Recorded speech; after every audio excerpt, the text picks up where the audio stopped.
Je pa potrebno, se pravi, voditi fiskalno politiko, ki je diametralno nasprotna, ne, temu, kar vodi seveda kar je vlada sprejela v zadnjem tem fiskalnem svežnju, ne.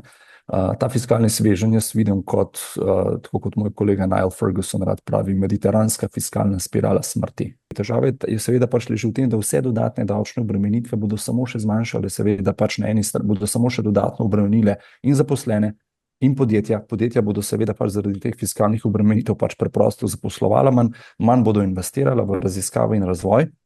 To pa seveda tudi, in manj bo seveda tudi tistega, kar je danes seveda ključno za inovacijski preboj.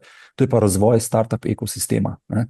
Tukaj pa seveda smo videli, da Slovenija v zadnjih letih, ne, in tukaj govorimo o, kako bi rekel, komplementarni vlogi, se pravi ekonomske in zunanje politike, je naredila velik korak nazaj, ker namesto, da bi poglobila sodelovanje, ne, se pravi na področju umetne inteligence, kibernetske varnosti, ne, se pravi za tako imenovanimi frontier državami, ki so tukaj voditeljice, govorim predvsem ZDA, Izrael, Južna Koreja, je stopila, se pravi, velik korak nazaj in se odločila za ideološko vojno, ki jo izvaja preko instrumenta v Varnostnem svetu Združenih narodov na kolateralno škodo slovenskega gospodarstva, ki mislim, da bi se jih lahko popolnoma v celoti izognili.